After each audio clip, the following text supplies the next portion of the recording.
பிரபாஸ் கதம் சேனலை சப்ஸ்கிரைப் பண்ணி பெல் ஐகானையும் கிளிக் பண்ணிக்கோங்க. ஆரத்தி எடுத்தவருக்கு அண்ணாமலை பணம் கொடுத்த வீடியோ பழையது என கோவை ஆட்சியர் விளக்கமளித்துள்ளார்.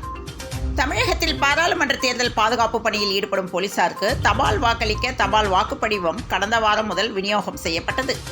சிதம்பரம் மக்களவை தொகுதி எனது சொந்த தொகுதி, இந்த முறையும் இங்குதான் நான் போட்டியிடுவேன் என்று தொகுதி உடன்பாடு நடந்து கொண்டிருந்த நேரத்தில் விடுதலை சிறுத்தைகள் கட்சி தலைவர் திருமாவளவன் தெரிவித்துள்ளார். தமிழ் தோல் போர்த்தி வரும் வஞ்சகர் கூட்டத்துக்கு ஏமாற்றமே பரிசாகும் என மு.க. ஸ்டாலின் தெரிவித்துள்ளார். மோடியின் கண்ணீரை அவரது கண்களை நம்பாது தமிழர்கள் எப்படி நம்புவார்கள் என முதலமைச்சர் பேசியுள்ளார். புனித வெள்ளியை முன்னிட்டு நீலகிரி மாவட்டத்தில் நேற்று தேவாலயங்களில் சிறப்பு திருப்பலி மற்றும் ஊர்வலங்கள் நடந்தன. தண்டாரம் பட்டுமலைக்கு விஷமிகள் வைத்த தீ பரவி ஆட்டு கொட்டகை எரிந்து 9 ஆடுகள் கருகி பலியானது. நாகை தஞ்சை தேசிய நெடுஞ்சாலையில் டிரைவர்களை குழப்பும் மாறுபட்ட அளவீடுகள் பெயர் பலகை மாற்ற மக்கள் வலியுறுத்தி வருகின்றனர்.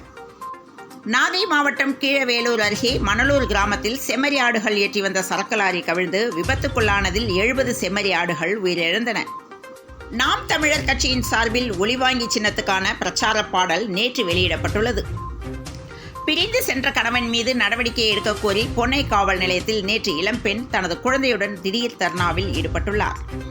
வாக்குப்பதிவு நாளில் ஊதியத்துடன் விடுப்பு வழங்க தொழிலாளர்கள் நலத்துறை அறிவுறுத்தியுள்ளது. சேலத்தில் நடைபயிற்சியின் போது முதலமைச்சர் மு.க. ஸ்டாலின் வாக்கு சேகரித்தார். திமுக கூட்டணி வலுவாக இருப்பதாக கூறப்படுவது மாயை என்று அதிமுக பொதுச் செயலாளர் பழனிசாமி தெரிவித்துள்ளார். பெண்களுக்கான புதிய திட்டத்தை அறிவித்தாரா அமைச்சர் உதயநிதி ஸ்டாலின் என அமைச்சர் உதயநிதி ஸ்டாலின் மீது அதிமுக புகார் அளித்துள்ளது. மதுபான விடுதியின் மேற்கூரை இடிந்து விழுந்த விபத்தில் 3 ஊழியர்கள் உயிரிழந்தனர். இந்த விபத்து தொடர்பாக மேலாளர் கைது செய்யப்பட்டுள்ளார். முதலமைச்சர் வருகையொட்டி ஈரோட்டில் 2 நாட்கள் ட்ரோன்கள் பறக்க தடை விதிக்கப்பட்டுள்ளது. அரசு பள்ளி ஆசிரியர்களுக்கு கையடக்க கணினி வழங்க உள்ளதாக தகவல் வெளியாகியுள்ளது. தேர்தல் தொடர்பான புகார்களுக்கு 100 நிமிடங்களில் தீர்வு காணும் சி-விஜில் செயலி மூலம் கடந்த 14 நாட்களில் 79,000 புகார்கள் பெறப்பட்டு 99% தீர்வு காணப்பட்டுள்ளதாக தேர்தல் ஆணையம் தெரிவித்துள்ளது. பயணிகளின் கூட்ட நெரிசல் காரணமாக சென்னை சென்ட்ரல் கோவை இடையே சிறப்பு ரயில் இயங்க உள்ளது.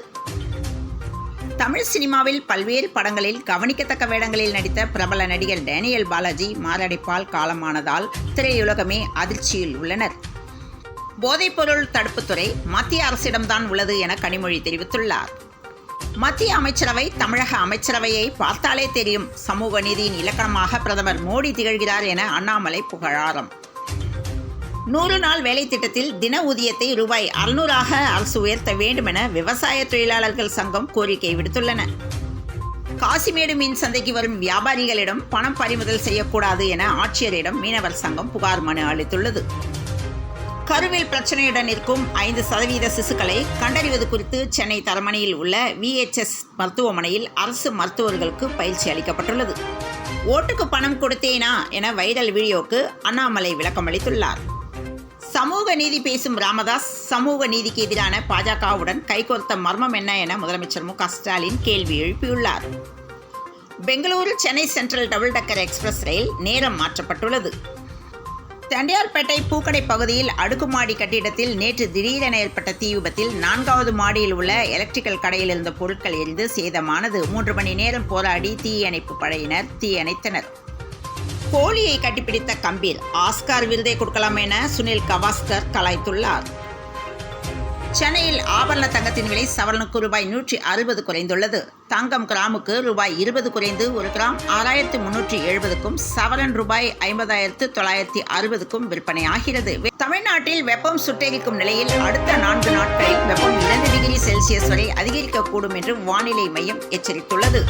தொடர்ந்து இணைந்திருங்கள் பிரபாஸ் கதம் செய்திகளுடன். மீண்டும் மற்றொரு செய்தியில் சந்திப்போம். வணக்கம்.